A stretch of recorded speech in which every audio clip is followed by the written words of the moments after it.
दोस्तों, आपका बहुत बहुत स्वागत है, अभिनंदन है आपके अपने YouTube channel Aryan Institute Allahabad में।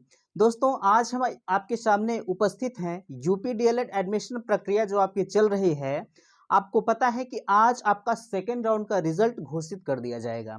ठीक ना, अभी कुछ ही देर में आपका सेकेंड राउंड का रिजल्ट घोषित कर दिया जाएगा और उसमें जो भाई पार्टिसिपेट किए हुए हैं वो अपना जाके अलॉटमेंट लेटर निकलवाएंगे। ठीक ना, आप लोगों ने ये लगातार हमसे पूछ रहे थे कि अगर मान लीजिए हमें जो कॉलेज अलॉट होता है वह कॉलेज अगर हमें पसंद नहीं है तो हम क्या करेंगे। मैं आपको बताना चाहूँगा, अगर जैसे मान लीजिए आपको एक कॉलेज अलॉट होता है, यह कॉलेज आपके नाम अलॉट हो गया सेकेंड राउंड की काउंसलिंग में। ठीक ना, इसमें 30,000 एक से और 1 लाख तक के जिनकी रैंक थी वो लोग पार्टिसिपेट किए थे। अगर मान लीजिए आपका यही कॉलेज ये कॉलेज अलॉट हो गया, बट आपने पहली प्रायोरिटी इसको दिया था।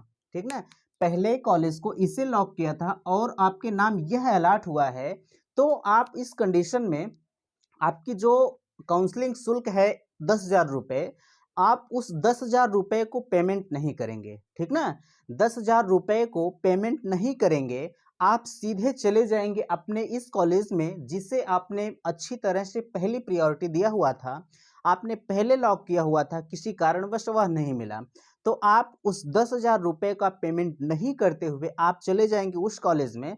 वहां से आप जो है संपर्क करेंगे, वो सारी एडमिशन की प्रक्रिया आपको बताते हुए चले जाएंगे। ठीक ना, और आप जाके डायरेक्ट एडमिशन ले सकते हैं। लेकिन आपको यही ध्यान देना है कि आप 10,000 रुपये का पेमेंट कदापि मत करिएगा।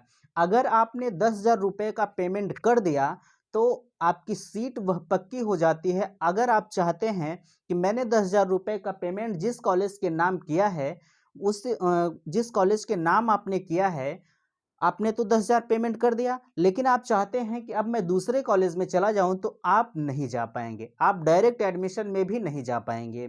ठीक ना, आपका 10,000 रुपये नाजायज चला जाएगा, आप कोई फ़ायदा नहीं होगा। इसलिए आप जो है 10,000 रुपये का पेमेंट नहीं करेंगे। आपको जो कॉलेज पसंद है आप वहां जाके डायरेक्ट एडमिशन ले सकते हैं।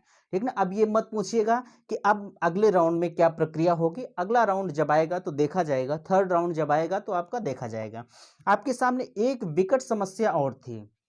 आप लोगों का लगातार यही कमेंट आ रहा था कि अगर हम जो है डायरेक्ट एडमिशन लेते हैं, ठीक, डायरेक्ट एडमिशन अगर आप लेते हैं, आपके सामने लिखा है, यहां देख रहे हैं कि क्या डायरेक्ट एडमिशन लेने पर स्कॉलरशिप आती है। ठीक, क्या डायरेक्ट एडमिशन लेने पर स्कॉलरशिप आपकी आती है। तो इसके परिप्रेक्ष्य में मैं आपसे बताना चाहूँगा। देखिए, स्कॉलरशिप के बारे में अगर आप किसी बंदे से पूछते हैं तो वह 100% सत्य आपको नहीं बता पाएगा। ठीक ना, 100% सत्य आपको नहीं बता पाएगा। इसमें मैं ऐसी बात को क्यों कह रहा हूँ, देखिए, इसलिए वह नहीं बता पाएगा कि जैसे बात होती है समाज परिवार कल्याण विभाग की, आपने फॉर्म तो अप्लाई कर दिया। हालांकि आप अगर डायरेक्ट एडमिशन प्रक्रिया में पार्टिसिपेट करके अगर आप एडमिशन करा भी लेते हैं तो ठीक है, कोई दिक्कत नहीं है, वह जायज़ है। ठीक ना, रही बात स्कॉलरशिप वाली, तो स्कॉलरशिप के मैटर पर मैं बहुत ज़्यादा आपको यह आश्वस्त नहीं कर सकता कि आपकी स्कॉलरशिप आएगी। कभी कभी क्या होता है कि अगर आपने जायज़ तरीके से एडमिशन लिया, हालांकि वह भी जायज़ ही होता है, ऐसा नहीं है, अगर आपने काउंसलिंग के माध्यम से भी एडमिशन लिया है, तो क्या होता है कि कभी जब स्कॉलरशिप नहीं देना रहेगा तो स्कॉलरशिप नहीं आती है। ठीक ना, तो इसलिए मैं आपको बताना चाहूँगा, हालाँकि आप फॉर्म को अप्लाई करेंगे, ऐसा नहीं है कि अगर कोई बता दिया आपकी स्कॉलरशिप नहीं आएगी तो आप फॉर्म में मत अप्लाई करिए, ऐसा मत कीजिएगा। आप फॉर्म को अप्लाई कीजिएगा, आपका आना और ना आना वो तो बात की बात है। लेकिन जहाँ तक यह उम्मीद रहती है, देखिए, अब की बार चुनावी माहौल है, एक राज की बात आपकी है कि अब की बार चुनावी माहौल है, तो यह उम्मीद की जा सकती है कि आपकी स्कॉलरशिप आएगी। ठीक ना, यह उम्मीद की जा सकती है कि आपकी स्कॉलरशिप आएगी। क्यों? क्योंकि चुनाव है, चुनाव में उन्हें वोट को एकत्र करना है। तो इसलिए मैं कह रहा हूँ कि आपकी स्कॉलरशिप 80% उम्मीद है कि सबकी आएगी, चाहे वह डायरेक्ट एडमिशन लेते हैं, चाहे काउंसलिंग के माध्यम से लेते हैं। इसलिए मैं आपसे यही कहूँगा कि आप लोग स्कॉलरशिप का फॉर्म भर दीजिएगा, ठीक ना। रही बात, आप कह रहे थे डायरेक्ट एडमिशन, जैसे कॉलेज अलॉट हो गया मेरे नाम, मैं उस कॉलेज में एडमिशन ना लेके किसी और कॉलेज में अगर एडमिशन लेता हूँ तो क्या आएगी? तो भैया मैं इसी पर अभी बात कर रहा था कि अगर आप किसी दूसरे कॉलेज में भी जाते हैं तब भी आप पीएनपी की तरफ से अवेलेबल हैं, कोई दिक्कत नहीं है आपको।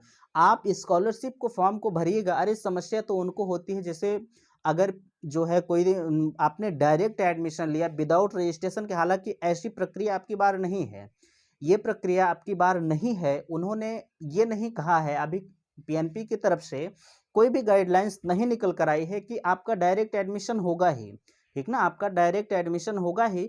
अगर ऐसी कोई सूचना आती है तो आपको सूचित किया जाएगा। और बहुत सारे बच्चे कह रहे थे कि मैं रिजल्ट के अभाव में फाइनल ईयर के फॉर्म को नहीं अप्लाई कर पाया। तो देखिए, इसमें ना मेरी गलती है ना आपकी गलती है। मैंने एक गेस मार्किंग का वीडियो आपके सामने दिया था, वह आप शायद नहीं देखे हैं। जो लोग कहते हैं कि मैंने फॉर्म को नहीं अप्लाई किया नंबर के अभाव में, तो भैया मैंने आपको एक वीडियो दिया था कि आप गेस मार्किंग करके जो है फॉर्म को अप्लाई कर दीजिए। देखिए, आप वैसे भी बाहर हो गए हैं, ठीक, आप वैसे भी बाहर हो गए, आपने फॉर्म को नहीं अप्लाई किया तो आप बाहर हो ही गए। लेकिन अगर गेस करके मार्किंग कर दिए होते तो कुछ उम्मीद रहती कि हो सकता है भविष्य में आपका एडमिशन हो जाए, ठीक ना। इसीलिए मैंने आपको कहा था कि भैया आप, अगर आपका रिजल्ट समय से घोषित नहीं हो रहा है तो आप गेस करके मार्किंग कर दीजिए, लेकिन मार्किंग उतना ही कीजिएगा जितना कि आप चाहते हैं मेरा नंबर आ जाए, उससे कम कीजिएगा। तो आप लोगों ने नहीं किया, यह गलती आपकी है, ठीक ना। अब ये मत पूछिएगा कि हमने गेस करके मार्किंग किया है, तो कोई दिक्कत नहीं है। हाँ, अगर आपने गेस करके मार्किंग किया है तो आपका एडमिशन होगा, ये सत्य है, ठीक ना। आपका एडमिशन होगा, पक्का है एकदम। चलिए, ये जो है स्कॉलरशिप वाली बात रही, तो स्कॉलरशिप का फॉर्म आप भरिएगा, चाहे आपका एडमिशन डायरेक्ट हो और चाहे आपका एडमिशन किसी भी तरह से हो। आप स्कॉलरशिप का फॉर्म भरिएगा, आप कॉलेज से संपर्क करते रहिएगा कि कहाँ कैसे क्या भरा जाता है। हालांकि साइबर कैफ वाले जानते हैं, लेकिन फिर भी फीस वगैरह का कुछ मकसद मामला होता है, वहाँ आप उनसे संपर्क करते रहिएगा। तो आपका स्कॉलरशिप उम्मीद की जा सकती है कि अब की बार ज़रूर आएगी। लेकिन यह आप मत कहिएगा, जैसे कुछ लोग कहेंगे कि डायरेक्ट एडमिशन हमने लिया है और स्कॉलरशिप का फॉर्म भर दिया, आपने कहा था आएगा, आएगी स्कॉलरशिप। मैं यह 100% आपको नहीं कह सकता हूं कि आपकी स्कॉलरशिप आएगी ही, ठीक ना। 100% नहीं कह सकता हूं कि आपकी स्कॉलरशिप आएगी। क्यों? क्योंकि स्कॉलरशिप आना और ना आना यह मेरी जिम्मेदारी नहीं है, ना आपकी जिम्मेदारी है। हमारा और आपका काम है फॉर्म को फिल करना, फिल करके कॉलेज को देना, कॉलेज फॉरवर्ड करता है। काम है समाज परिवार कल्याण विभाग का, वहां से जो कार्यवाही होगी वह आने वाली प्रक्रिया आपके सामने होगी। एक स्टेटस आता है, कुछ दिन बाद जब कॉलेज से आपका फॉरवर्ड होता है तो आप स्टेटस निकाल के चेक करेंगे। जैसी होती है जो प्रक्रिया होती है, उस स्टेटस में आपका दिया होता है कि कहाँ से क्या खामियां हैं, आप खामियों को सही करवा सकते हैं, ठीक ना, अगर संशोधन का मौका आता है तो। चलिए, ये तो खत्म हुआ, स्कॉलरशिप का मामला है, ये खत्म हुआ। आप फॉर्म को भरिएगा, जैसा होगा वह देखा जाएगा। रही बात, आपका सेकेंड राउंड का रिजल्ट आज घोषित हुआ है, ठीक ना।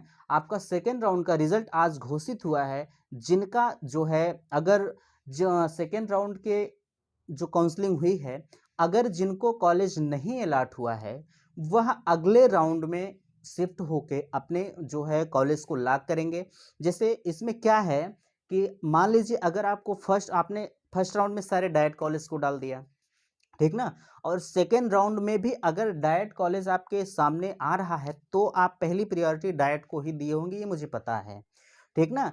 हाँ, अगर आपने सारे डाइट कॉलेज को डाला फिर भी आपको सेकेंड राउंड में कॉलेज नहीं मिला, ठीक, आप क्या करेंगे कि आप अब, अगर आपको कॉलेज नहीं मिला सेकेंड राउंड में तो आप थर्ड राउंड में जाएंगे। लेकिन किस कंडीशन में जाएंगे? अगर इसमें कोई भी कॉलेज आपके नाम अलॉट हो गया, जैसे चाहे वह प्राइवेट हो और चाहे गवर्नमेंट हो, अगर कोई कॉलेज आपके नाम लॉक हो जाता है तो आप थर्ड राउंड की काउंसलिंग में पार्टिसिपेट नहीं कर पाएंगे, ठीक ना। आप थर्ड राउंड के काउंसलिंग में पार्टिसिपेट नहीं कर पाएंगे। इसमें यह है कि अगर आपको फर्स्ट राउंड में नहीं कॉलेज अलाट हुआ तो आप सेकेंड राउंड में जाइएगा, अगर आपको सेकेंड राउंड में नहीं अलाट हुआ तो आप थर्ड राउंड में जाइएगा, ठीक ना। तो सेकेंड राउंड का तो मान लीजिए आपके सामने है, अगर आपको इसमें कॉलेज नहीं मिला है तो आप चले जाइएगा थर्ड राउंड में, ठीक ना। जब आप थर्ड राउंड में जाएंगे तो वहाँ ये कोशिश कीजिएगा कि आप जितने अधिक से अधिक कॉलेज हो सके वो लॉक करते हुए चले जाइएगा। लेकिन एक चीज़ आप अपने ध्यान में रखिएगा कि आपको जो कॉलेज सबसे पसंद आता है, जो कॉलेज सबसे अच्छा होता है, पहली प्रायोरिटी मीन्स पहला कॉलेज आप उसे ही लॉक कीजिएगा, ठीक ना। ऐसा मत कीजिएगा कि हमें यह वाला कॉलेज पसंद है तो हम इसे छोड़ के आ गए 10वें नंबर पर, पहले हमने इसे नहीं लॉक किया सीधे चले आए 10 नंबर पर, ये मत कीजिएगा। आपको जो कॉलेज पसंद है, जो कॉलेज अच्छा है, आप पहली प्रायोरिटी उस कॉलेज को दीजिएगा। बाई सीरियल करते आप चले आइएगा, जो कॉलेज अच्छा है सबसे अच्छा वाला सबसे पहले, उससे नीचे वाला दूसरे नंबर पर, उससे नीचे वाला, ऐसे करते हुए आप कॉलेज को लॉक कर दीजिएगा। कॉलेज लॉक करने की लिमिट कुछ नहीं है, आप 10 कॉलेज, 20 कॉलेज, 50 कॉलेज, जितने शिक्षण संस्थान है आप सभी को लॉक कर सकते हैं, कोई दिक्कत नहीं है, ठीक ना। ये समाप्त हुआ। और देखिए जब जो आपकी थर्ड राउंड की काउंसलिंग है, थर्ड राउंड की काउंसलिंग आपकी जो है, थर्ड राउंड की काउंसलिंग 28 सितंबर से प्रारंभ होगी। 28 सितंबर से 28 सितंबर से आपकी काउंसलिंग प्रारंभ होगी और यह 30 सितंबर तक आपकी काउंसलिंग चलेगी, ठीक ना। 30 सितंबर तक आपकी काउंसलिंग चलेगी और 1 अक्टूबर को आपका रिजल्ट घोषित होगा। 1 अक्टूबर को आपका रिजल्ट घोषित होगा और एक रिजल्ट घोषित होने के बाद आप काउंसलिंग में जो फीस है वो फीस सबमिट करेंगे, अपना अलॉटमेंट लेटर निकलवाएंगे। आप 27 तारीख से आपकी एडमिशन प्रक्रिया चल रही है, 27 सितंबर से, और 4 अक्टूबर तक आपकी प्रक्रिया चलेगी। आप इसमें पार्टिसिपेट करके अपना एडमिशन जो है फाइनल करेंगे, ठीक ना। और 11 अक्टूबर से आपका क्लास चलेगा, ये आपको पता है। हाँ, अब ये आज की रही मेरी वीडियो। अगर इसमें आपको कहीं भी कंफ्यूजन है, कहीं भी दिक्कत नज़र आती है तो आप कमेंट करिएगा। अपने नेक्स्ट आने वाली वीडियो में आपके कमेंट का रिप्लाई हम करेंगे। और एक चीज़ जानिएगा, हम आपके लिए कुछ अलग करने वाले हैं। आपके सिलेबस को लेके आपके जो सेमेस्टर चलेंगे उस सेमेस्टर में मेरी भी कुछ सहभागिता रहेगी। मैं यहाँ से आपको ऑनलाइन क्लास देता रहूँगा, ठीक ना। अगर वीडियो पसंद आई है तो प्लीज़ चैनल को सब्सक्राइब जरूर कीजिएगा, क्योंकि देखिए चैनल को सब्सक्राइब करने से कुछ होता नहीं भैया, ठीक ना। बस चैनल को सब्सक्राइब करेंगे, जैसे अभी मैं इस वीडियो को आज डालूंगा, आज वीडियो देने में थोड़ा सा विलम्ब हुआ, इसके लिए मैं आपसे क्षमा चाहता हूँ। देखिए जैसे मैं वीडियो जब डालूंगा तो आपके पास तुरंत नोटिफिकेशन पहुंचेगा और आप तुरंत जान पाएंगे कि मेरे वीडियो आज अपलोड की गई है। अगर आप चैनल को सब्सक्राइब नहीं करते हैं तो जाहिर सी बात है आप जान नहीं पाएंगे। इसलिए चैनल को सब्सक्राइब जरूर कीजिएगा और जो है वीडियो को लाइक जरूर किया करें। लाइक करने से थोड़ा सा हमारा मोटिवेशन बढ़ता है और हम आपके लिए अनवरत मेहनत करने के लिए तत्पर होते हैं। तो थैंक्स, धन्यवाद।